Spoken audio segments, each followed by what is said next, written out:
children, welcome back to the science class.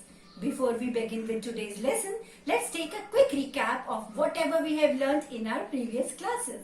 We had learned that everything around us is either a living thing or a non-living thing, and there are some differences between living and non-living things, such as living things need food and water to survive. Non-living things do not need food and water to survive. Living things grow in shape and size with time.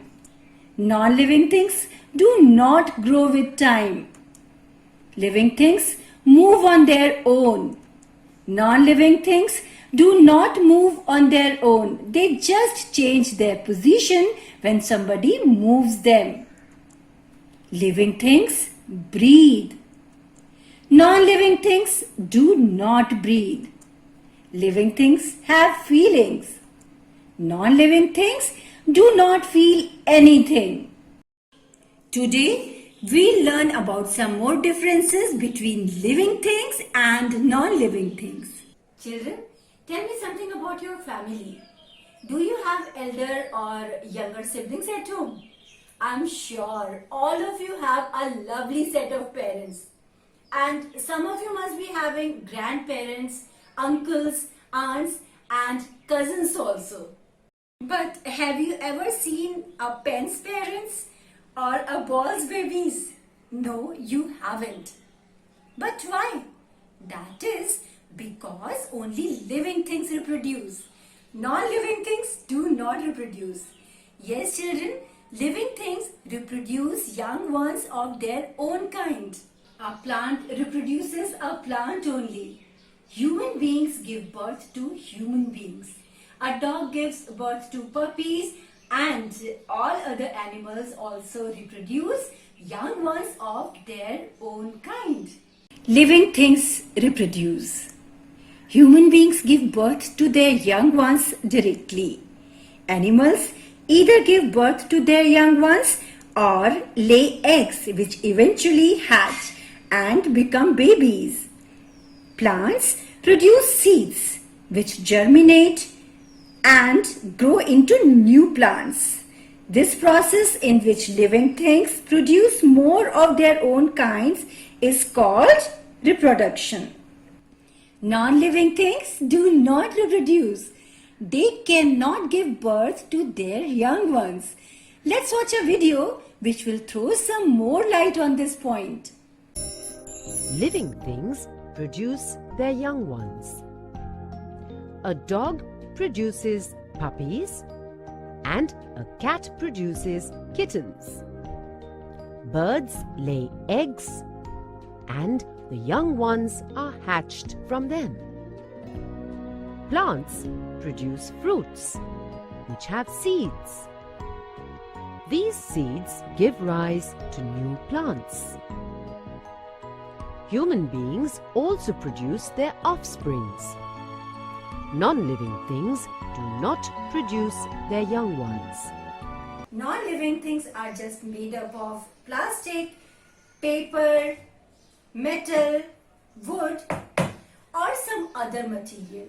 Hence, it is impossible for them to give birth or die. Yes, children, non-living things neither reproduce nor die. If I talk about this laptop or any other machine, they might get rusted, stop functioning due to some technical problem or even break. But will they ever die? No, they will never die because only living things can die. Living things die. All living beings live for a certain period of time, grow old and then die, whether it's a plant, an animal or a human. This aspect is common to all living things. Non-living things never die. Have you ever visited the Taj Mahal? How beautiful that monument looks. Do you know its maker, Emperor Shah Jahan, died around 400 years ago? But the building stands intact even now. Why? Because only living things die and non-living things never die. Let's watch a video to understand this in a better manner. Living things die.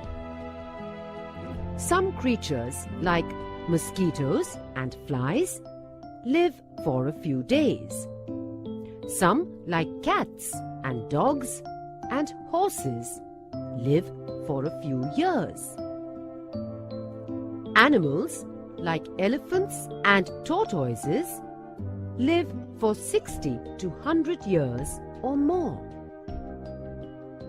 The average lifespan of a man is 70 to 80 years. Trees also live for many years. Some redwood trees in California, USA, are 600 years old. Non-living things do not die. Before winding up today's class, let's do a quick recap. So children, now we know that living things need food and water to survive, grow with time, move on their own, breathe, feel, reproduce and die after a certain period of time. To sum it up, let's watch one more video. So, now we know living things need food and water. Living things need air to breathe. Living things grow. Living things can move. Living things have feelings. Living things produce their young ones. Living things die. That's all for your science class today. Keep learning, take good care of yourselves and have a wonderful day.